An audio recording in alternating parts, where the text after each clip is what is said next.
I'm Ali Abu Artema here with my colleague Nora Barros-Friedman. Ahmed Abu Artema is a Palestinian writer, poet, and journalist, and I'm honored to call him a dear friend. His vision of a nonviolent mass movement in Gaza to challenge Israel's siege and blockade of the territory inspired the 2018 Great March of Return. Israel responded to that joyful, unarmed mobilization of hundreds of thousands of people, young and old, to demand their right of return in the only way it knows how. It deployed military snipers to target civilians, doctors, and journalists, murdering more than 200 people and maiming thousands more. For the past 2 years, Ahmed survived the genocide in Gaza, but lost everything that mattered to him and many loved ones, including his 13-year-old son Abdallah, affectionately called Aboud, who was murdered in an Israeli airstrike on their family home in Rafah in October 2023, just weeks into the genocide. Ahmed's other children were severely injured and evacuated to Egypt with other family members. Ahmed remained in Gaza alone until August 27th of this year. On that day, he was evacuated from Gaza by the Dutch government. About a year and a half into the genocide, one of Ahmed's friends in the Netherlands urged him to apply for a position with the Dutch newspaper De Correspondant. The newspaper accepted and applied for a work permit on his behalf. My Dutch friends and De Correspondant made a great effort to help, Ahmed wrote in a deeply moving account of his departure, just published by De Correspondant itself. He writes, they contacted the Dutch Ministry of Foreign Affairs, which then contacted the Israeli and Jordanian authorities to coordinate the departure of 13 people from Gaza to the Netherlands, including me. The coordination took nearly 2 months, a long wait filled with anxiety. Finally, the Dutch embassy contacted me to inform me of the departure day, the meeting place, and the Israeli conditions at the crossing. Ahmed's article is headlined, How I Left Gaza and Came Face to Face with an Israeli Soldier for the First Time. It is in Dutch and not yet published in English, though we hope it will be in English very soon, as well as many other languages. Ahmed left Gaza in a convoy of 3 buses coordinated by several European embassies. In total, 130 Palestinians, including Ahmed, left Gaza on those buses that day through university scholarships, family reunification, and work contracts. Ahmed writes, 130 people will survive the genocide today, but it is a very small number. There are 2 million people who will remain trapped under death. Ahmed Abu Artema joins us now from the Netherlands to talk about his journey and what he experienced and saw in Gaza during this genocide. Alhamdulillah ala salamtak, Ahmed, welcome. Allah يسلمك dear Ali. Thank you. Thanks for Nora and Tamara and all the colleagues in my family, Electronic Intifada. And first, I'm very sorry about losing your beloved mother. My sincere condolences for you, dear Ali. And your dear mother, your beloved mother, is one of hundreds of thousands of the Palestinians who died without achieving the very simple and very basic human right to return to their homes. This tells us how this world is imbalanced and how the international regime, which allows for Israel to commit all horrible crimes, not starting from October 7th, 2023, but more than 70 decades ago. So we live in a horrible world. I pray for your mother that she is now in a peaceful world, a world without fear, without sorrow, and my condolences for you, dear Ali. Thank you, Ahmed. And you speak from the experience of deep loss, of having lost your beloved son, Abdallah, murdered in this genocide. And he was murdered in what I think, and if you forgive me for saying it, was clearly an attempt by Israel to murder you. And they murdered your son in your place. And the pain you must carry, and I know that you carry, is enormous. Yes, exactly. Yeah. Ahmed, before the genocide, you had traveled outside Gaza, but it was always through Egypt. And in fact, we met when you traveled in 2019 on a speaking tour of the United States, when you came through our friends at the American Friends Service Committee. And it was an extraordinary tour. So you had traveled outside Gaza, but this is the first time you left Gaza through the Kerem Shalom crossing through Israel. And you write that this was the first time in your adult life that you saw an Israeli soldier face to face. You described that very vividly in your article, but tell us a little bit about that experience now. Yes, it was very difficult experience and very complicated feelings. You know what the Israeli soldiers means uh, for the humans in general and for the Gazans and the Palestinians in particular. These soldiers symbolize of murdering, bombarding, killing, blood. So and Gaza in particular, we from 1994 we haven't seen the Israeli soldiers face to face, but our our touch with them was from their warplanes where they bombarded Gaza and yes, beyond the fence and beyond the wall. So and I left Gaza. I traveled, but I wasn't in forced to face them. So I felt complicated feeling when I was closing to the crossing, Karim Abu Salim, Palestinian name, and the Hebrew name, Karim Shalom. And it's the time to face the Israeli soldier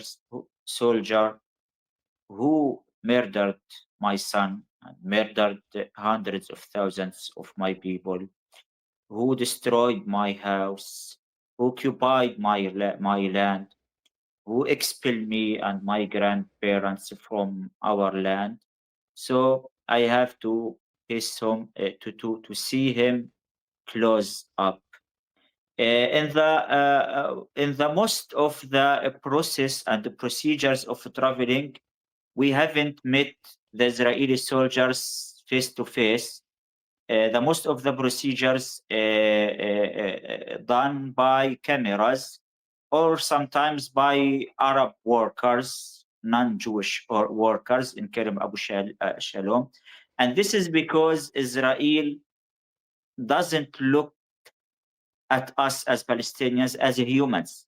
So it treats with us only by cameras or sometimes by non-Jewish workers. We don't deserve from their through their eyes. We don't deserve to treat with us based on our humanity. So this means that they don't look at us as humans. But from my side, this was comfortable because I don't want to see them, to see the soldiers. Finally, in the last part of the procedure, the Israeli soldiers was there to check the names before we go to the bus, to the Dutch bus. So This was the first time I saw the Israeli soldiers in my adult life. I saw them when I was a child, but it was too long time. Uh, while I was waiting, the soldiers were moving around and they were talking and they were laughing, sometimes eating. So this triggered the struggle inside me that this soldier who is laughing now, who is eating now, who is uh, talking now with his colleague or maybe with his friends, he is the same killed us in Gaza and bombarded us. So the human being is a strange being. How he can lie, how he can, the human being can deceive even himself or herself.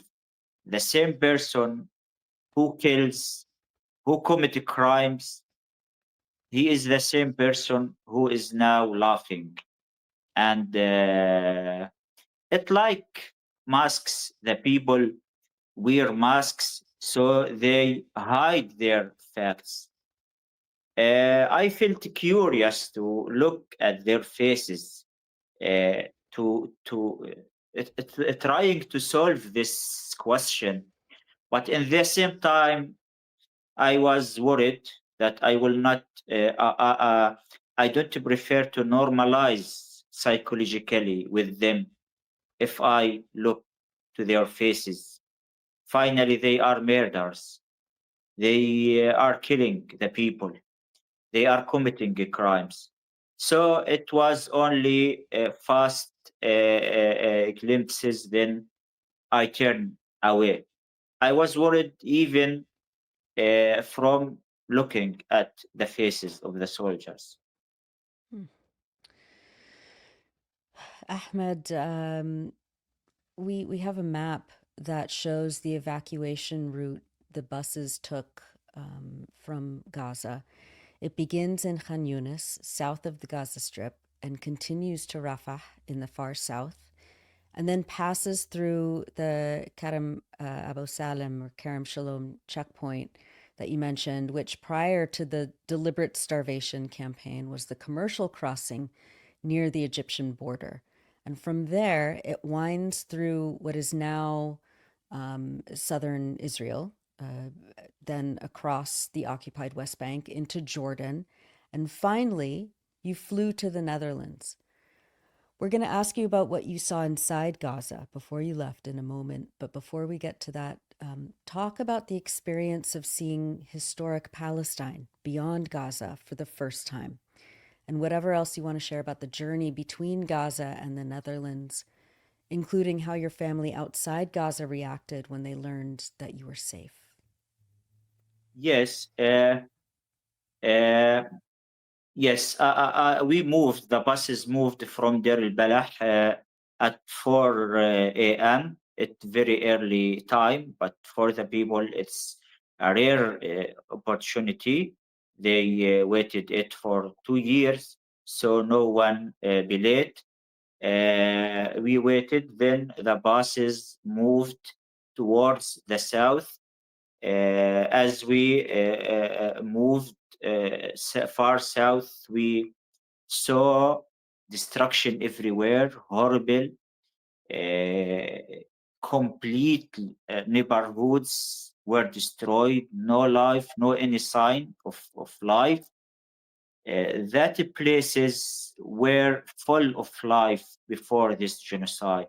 And it's shocking to see it now for the first time, as arriving there is very dangerous. Arriving there means that you will be shot by the Israeli maybe drones or the Israeli tanks. Uh, destruction everywhere. And then when we move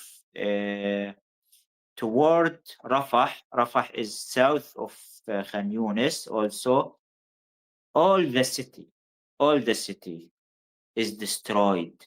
Imagine we were speaking about destroying thousands of houses, tens of thousands of houses.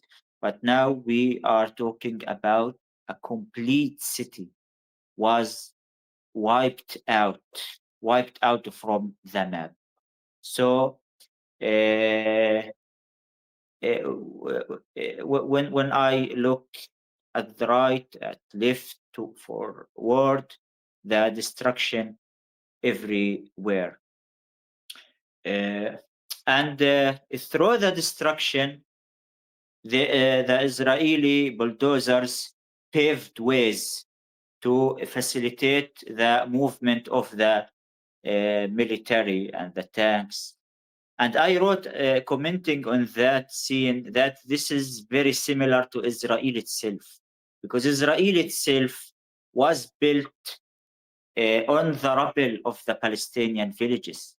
As the Israeli human rights group Zuhurot said that many of the parks and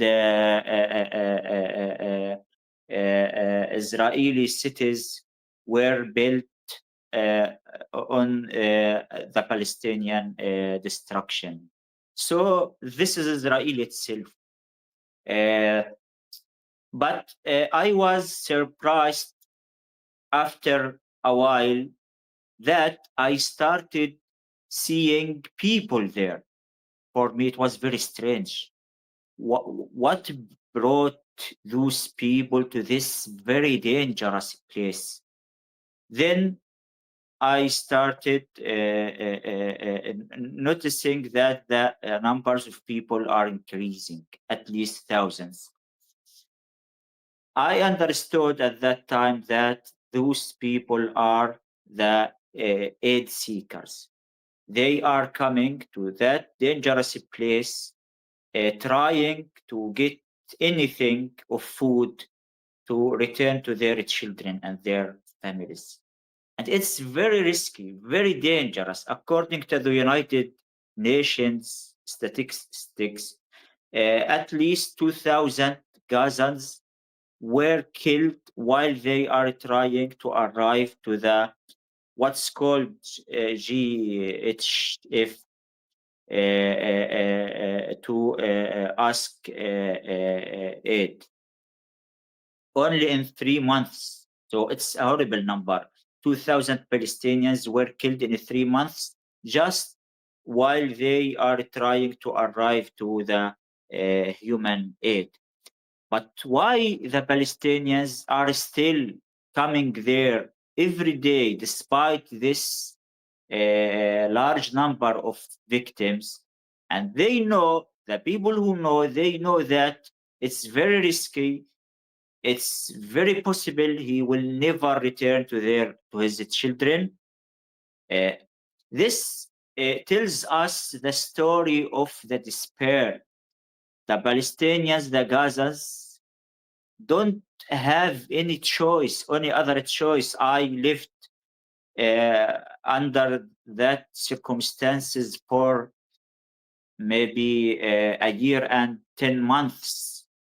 And I saw how the fathers, how the people don't find even a flour, as example, or rice, or one meal to feed their children.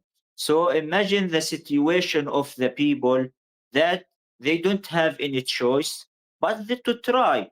And even when they know that they may be killed there, but they don't have any other choice. And after that, the people disappeared and the buses continued toward Karm Abu Salim. And we were inside Rafah. Rafah, as I mentioned, completely destroyed.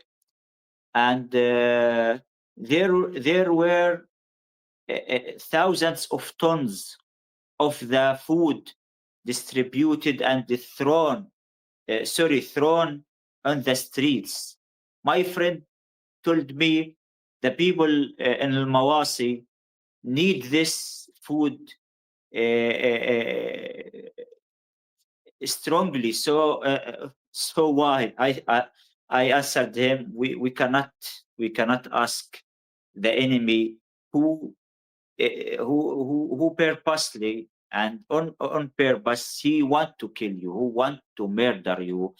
He is practicing genocide against you. Why you throw the food here by this large amounts while the people need it?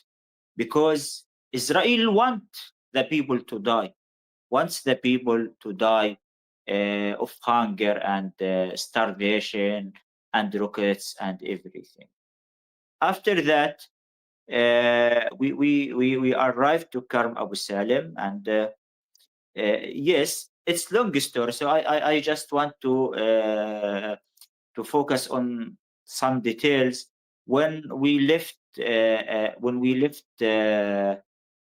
Karm Abu Salim, and the Dutch embassy delegation there welcomed us and gave us the visa and also gave us a meal. At that time, I cried. The food is very basic necessity. It's something. It's supposed we don't talk about it. The people eat, but I remember the children in Gaza. The children in Gaza look to the food as a dream. I listen to my nephews and my nieces and the children around me, and they were talking about their dreams, not only their dreams only to get a meal. Uh, so after that, the bus moved, and it was my first time in my lifetime to enter the occupied Palestine 1948, which becomes Israel. And I'm a refugee, and I am from a family of refugees, like the most of the Palestinians. And the right of return is the common national dream that our grandmothers and mothers talking to us and told us about it for more than 70 years from now. So now I achieved that dream and I saw Palestine, but it's unallowed to me to walk there. I just saw Palestine beyond the glass of the bus. And I looked around, the lands are empty. Only very few areas that you found buildings and neighbors, but the vast majority of the road from Gaza, Karm Abu Salim to Jordan are empty. At that time I remembered what Dr. Salman Abu Sitta said, that there is lands enough for the Palestinian refugees to return and to live with the Jewish residents there based on human equality. So it's not a matter of there is no land. It's a matter of the colonial greed and the supremacy. They think, or they look at us as we don't deserve to be humans like them. So they first expelled us out from our land, and they are still depriving us from implementing the UN Resolution 194 that the Palestinian refugees have the right to return to their homes. One of the things I noticed also was the scene of the life and the activity very close to Gaza Strip. The Israelis there live their daily routine, and they are driving the cars, and they are building, and they are buying and marketing. So at that time I asked myself a question, and I put this in the article. So how they can practice their daily life normally while their army is committing crimes just beyond the fence, maybe few kilometers far from here. And those who are now practicing their life, buying, driving, they are their selves, maybe most of them, or sorry, many of them, they are soldiers. They were maybe yesterday or a few days before inside Gaza killing, and now they are in their evacuation. How they can live with these contradictions? Again, it's a matter of dehumanizing the victims, as they look at the Palestinians that they are not humans, so we can kill them. And this what Yoav Gallant said on October 2023 when he described the Palestinians like human animals. So as they look at the Palestinians as human animals, then it's okay to kill them. And when you finish killing them, you can go home and you can show your kindness with your friends and practicing your life normally, and then return to your routine to kill and to practice genocide. So the genocide starts from the mind before from the acts. And this is the problem of this is the root of the problem, the root of the Zionist colonial project from the ideology itself. The ideology itself, which dehumanize the Palestinian people and look at the Palestinian people that they are not humans. So their lives don't matter, and we can kill them and we can continue killing them and then practice our life. So there is too much of pain and things we cannot describe by words.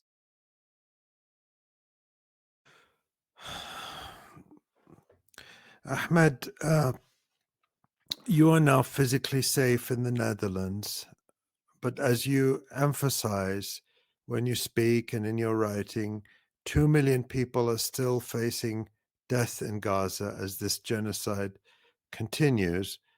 And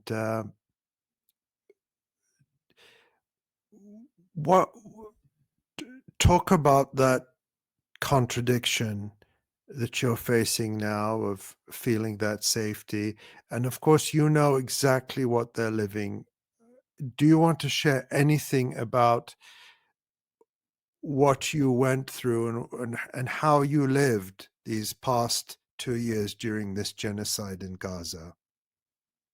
Yes, exactly, dear Ali. It's a very complicated feeling.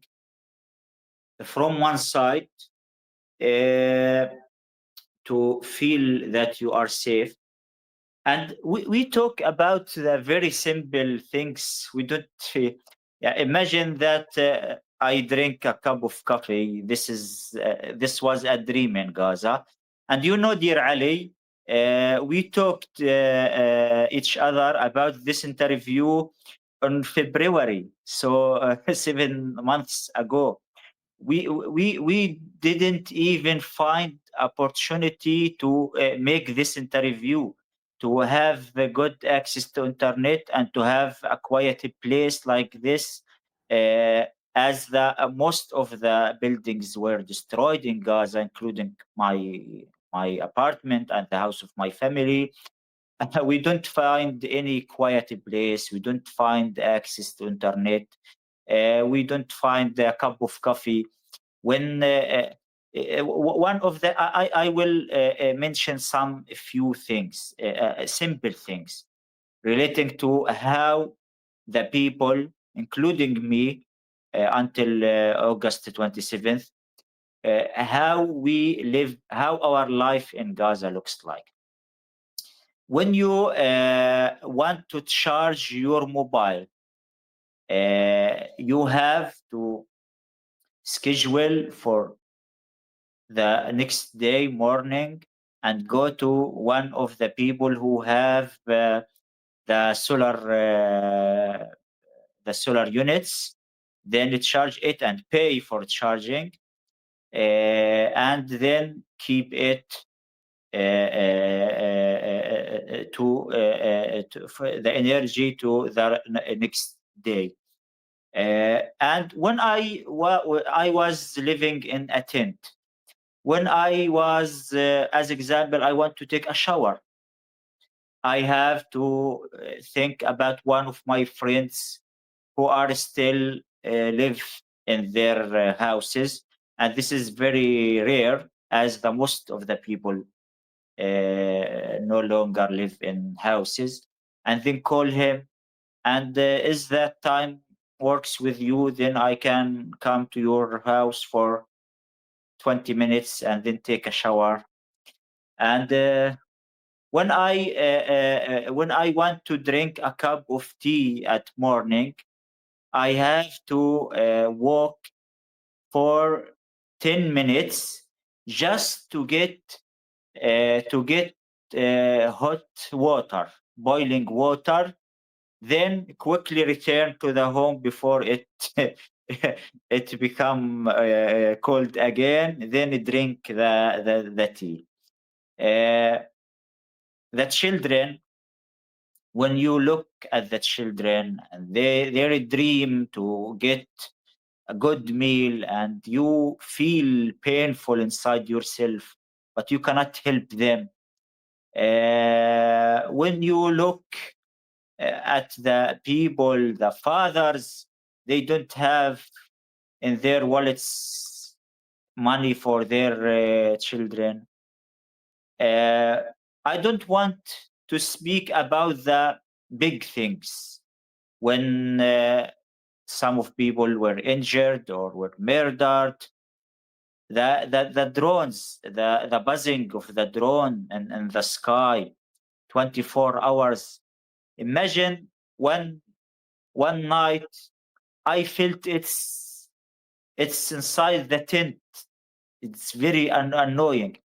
My wish at that time was just to stop this annoying sound, to stop just 1 hour. And when it stopped 1 hour, I felt comfortable. Uh, Now, personally, I'm in very quiet place near the river. I'm very grateful to Allah about this. And I ask the people here, why you are not grateful? You have to feel grateful towards what you call routine, what you call something maybe boring for you, because you cannot imagine the life without it, without electricity, without shower. Now I can take shower anytime I decide. I can charge my mobile anytime. I have good access to internet to interview, to make this interview. So I'm not worried now that the internet may go. So I ask the people, why not? You have to feel grateful, deep grateful about this, about what you live. But yes, as you mentioned, you feel kind of betrayal when you live safe and live with food, with shower, with electricity, while your people, your father, your siblings are still facing that horrible situation inside Gaza. Dear Ali, believe me, I think that no words to talk, no words. The language itself is crippled. I cannot find any words to talk about the situation in Gaza. I can say to you the situation in Gaza is very, very, very horrible, horrible, horrible. But this cannot bring the reality to the imagination of the people outside of Gaza. Outside of Gaza, you have struggles every day in Gaza, and this is not by nature. This is by Israel, by the civilized country in the Middle East, Israel, which backed from the United States administration and the European governments, backed by weapons, by money, by political coverage. So what's happening in Gaza? It's scandal of the world. It's the point that we have to say that the international community, the international system lost any kind of legitimacy. I think the most important thing the world may make after this genocide that the international system itself has to be changed. What it means when Trump imposed the ICC, and this means that Trump says clearly that the power is more important than the human rights, more important than the international law. No international law. The international law we can put it under our feet if it's not fit us and our interests. So it's a scandal. What's happening is a scandal. Our pain in Gaza is very deep, very horrible. No words, no language to describe it. In the same time, I think this international system has to be changed. It's very necessary for the coming generations and to ban this kind of atrocities, to be committed in Palestine and in other countries, and for the next generations that the world knows that this international system has to be changed. We need a world with human rights first, international law first, the international law above all the countries and above all the governments. Ahmed, I hope you won't mind if I share a message that you wrote to me in July. Yeah. When the starvation in Gaza, which Israel imposed, was escalating severely. And you wrote to me, I started to do something I never did before.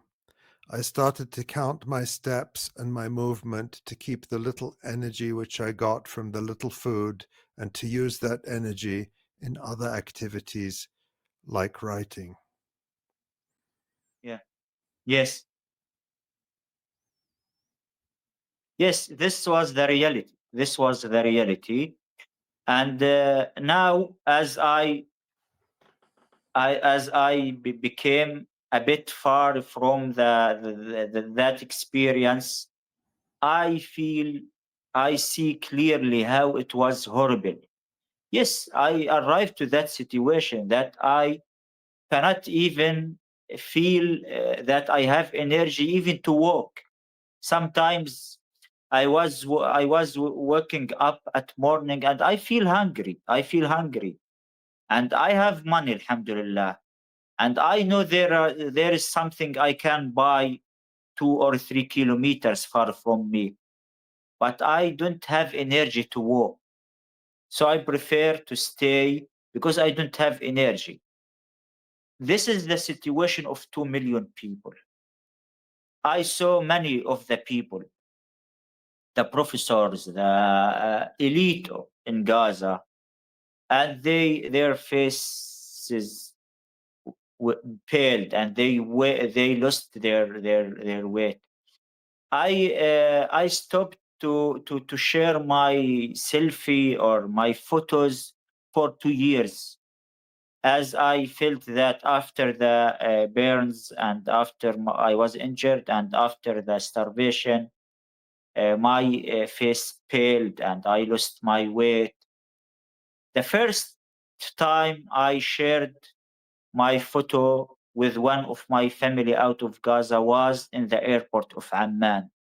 I sent my photo for my sister in Egypt,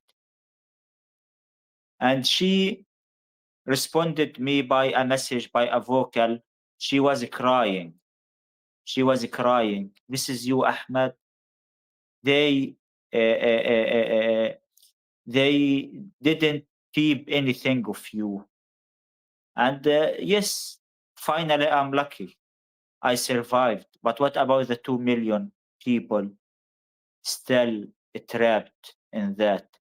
So again, dear Ali, no words to describe the horrible situation. But the most important thing to say, it's a scandal of the world. What's happening in Gaza is a scandal. They are lying. They are claiming that we are fighting Hamas, we are fighting Hamas. They murdered 20,000 children. They destroyed 85% of the houses of Gaza.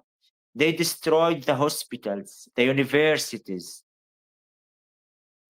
Complete cities were wiped out from the map. So what is Hamas? Their problem is with the Palestinian people himself, the Palestinian existence itself. This is the problem of the Israeli colonial project. And this is clear. Why? And as example, when the Great March of Return happened in 2018, and it was completely non-violent, completely with peaceful ways, but Israel repressed it and murdered at least 220 of the non-violent protesters and injured more than 30,000 of the protesters. And now, when the ICC, as example, condemn Israel and issued a warrant against the criminals like Netanyahu and Gallant, then Trump, the friend of Israel, impose punish the ICC. What this means? That this means Israel says to us as Palestinians and to the world, we will not allow for you to resist. We will not allow to you to express yourself. No matter you use the non-violence, you use the violent resistance, you use the diplomatic ways, no matter, we will fight you. And the only thing we will be okay with it to remove the Palestinian people itself. Ahmed, toward the end of your article that you wrote for the Dutch newspaper, you write, I have survived genocide. My body is no longer in Gaza, yet I have left behind a part of myself. Talk about what you mean by that. Yeah. Yes, I left my soul there. I left my son Abdullah, the grave of my son Abdullah. I left it in Gaza, and I wasn't able to visit the grave of Abdullah for 1 year and a half since the Israeli invasion of Rafah. The cemetery is in Rafah. So from that time, Rafah became under the complete Israeli army control, and it's unallowed for anyone to arrive there. I heard that they leveled the cemetery to the ground, but no one can arrive there and make sure about this. Uh, but yes, and also even the very few belongings of Abdullah, I left them in Gaza. I was not able to save them out of Gaza. When the Dutch embassy told us about the departure, they said that the Israeli condition not to accompany anything with you. After Abdullah was murdered, I collected his belongings in a special room in my apartment, his clothes and toys, and put them as a memory uh, to keep his memory alive. But only 3 or 4 months later, the Israeli colonial criminals invaded that neighborhood and destroyed tens of the buildings, including the building of my apartment, which contains 22 apartments. All of them were destroyed, everything gone, including the belongings of Abdullah. Just there was the copy of Quran of Abdullah and his comb were out of the apartment at that time with my bag, laptop bag, out of the apartment. So they are still with me. And I kept them inside my bag until the day of departure. So when they told me that you cannot to take them out of Gaza, and after I left Gaza, and I remember that I broke down in tears. That even the very few belongings of Aboud, I cannot take them with me. Uh, I asked myself, I passed horrible experience for 2 years. Then I collapse now about something maybe simple, for simple reason. But I think the reason because it's a matter of repressed feelings. Uh, in Gaza, we don't find time even to cry for our loved people. Imagine for 2 years, I didn't find time to cry, Abdullah. And I'm not alone. I'm not alone. I lost Abdullah. Abdullah is my soul. But there are mothers and fathers lost 3 and 4 and 5 of their children. Again, there are no words to describe the situation in Gaza.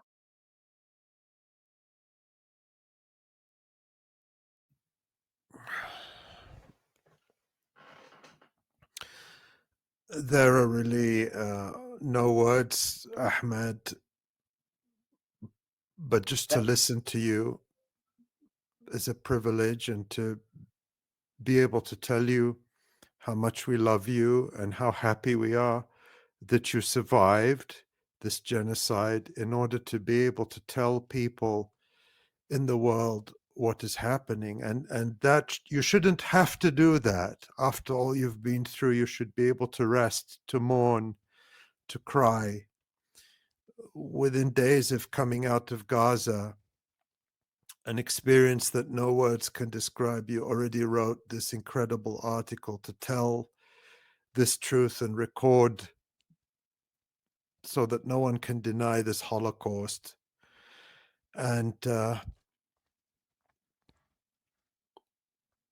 Thanks, dear Ali. and I know that on behalf of everyone who's watching and listening, everyone wants to say thank you, offer their condolences for Abdallah. Abdallah is not alone. Yes, Abdallah Abdullah, is one of 20,000 children were murdered. This is enough to say and to say how this world, which allows for the Zionist colonial regime to do this horrible things, how this is very ugly world. And I want just to mention something, dear Ali, that your support means too much for me. I feel powerful when I feel the love and feel the support from you. So thank thank you for this. And yes, I survived, but the horrible experience is still in Gaza. thank you, Ahmed. Thank you for being willing to talk about such painful experiences and realities. I'm looking forward to meet you soon, I inshallah. hope that, inshallah. Yeah. And on behalf of all of us, we wish you that you hear silence, that you see the river, that you have time to think, to breathe, and that you'll be reunited with your loved ones who are outside Gaza soon. Above all, we want to see an end to this genocide. Yeah. We want everyone in Gaza to be safe. We want every child in Gaza to grow up Yeah. in a world that's safe for them. And that's what we'll continue to work for. Thank you, dear Ahmed. God Thanks, bless dear you. Ali, for this You. opportunity. Thank you so much, It's Ahmed. our honor. Thanks, Noura. Thank you.